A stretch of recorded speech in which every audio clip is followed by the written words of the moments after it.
बहुत पुरानी बात है। एक गांव में दो लड़के रहते थे, एक का नाम ज्ञानवान और दूसरे का नाम बुद्धिमान था। लेकिन दोनों पढ़ने लिखने में बहुत कमजोर थे। दोनों के माता पिता उनको लेकर बहुत परेशान थे। उन्होंने ज्ञानवान और बुद्धिमान को अच्छी शिक्षा देने के लिए बनारस भेज दिया। ज्ञानवान और बुद्धिमान ने बनारस में कुछ वर्ष रहकर अध्ययन किया।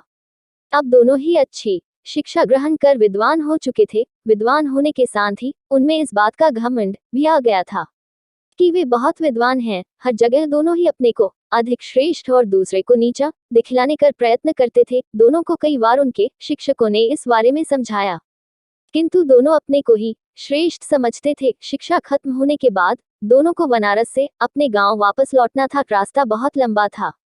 चलते चलते उन्हें रात हो गई और उन्होंने एक गांव में अपना डेरा डाला। गांव के जमींदार को पता चला कि उनके गांव में बनारस के विद्वान आए हुए हैं। जमींदार साहब ने दोनों विद्वानों को रात्रि विश्राम और भोजन के लिए अपने घर आमंत्रित किया। ज्ञानवान और बुद्धिमान दोनों जमींदार के घर आ गए। जमींदार ने दोनों के रुकने की अलग अलग व्यवस्था की और स्वादिष्ट पकवान बनवाए। जमींदार पहले ज्ञानवान के पास गया और हालचाल जाना। जमींदार पहले तो ज्ञानवान से बहुत प्रभावित हुआ, किंतु अपने घमंड और बुद्धिमान को नीचा दिखाने के लिए ज्ञानवान जमींदार से बोला, बुद्धिमान तो नाम का बुद्धिमान है, इतने दिन बनारस में रहकर भी वह कुछ नहीं सीखा और अभी भी गधा ही है। ज्ञानवान की बातें जमींदार को अच्छी नहीं लगी। ज्ञानवान से मिलने के बाद वह बुद्धिमान से मिलने गया। बुद्धिमान ने भी ज्ञानवान की तरह ही बातें की और कहा, ज्ञानवान को कोई ज्ञान नहीं है और वह तो बैल है जिसे कुछ नहीं आता। जमींदार दोनों से बहुत निराश हुआ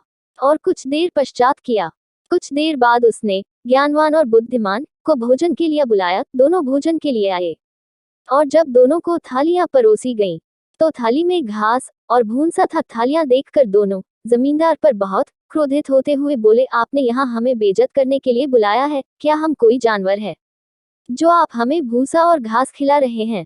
जमींदार हाथ जोड़कर बोला, मान्यवर, आप विद्वान हैं और मेरे मेहमान हैं। मेरा उद्देश्य आपके बेइज्जती करना नहीं है।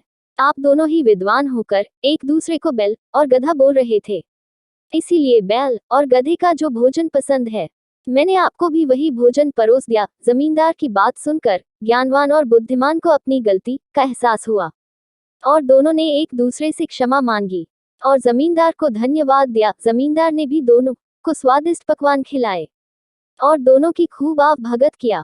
शिक्षा कोई कितना ही बड़ा विद्वान क्यों ना हो, अगर दूसरे को नीचा दिखलाने का प्रयत्न करता है तो उसे भी नीचा देखना पड़ता है।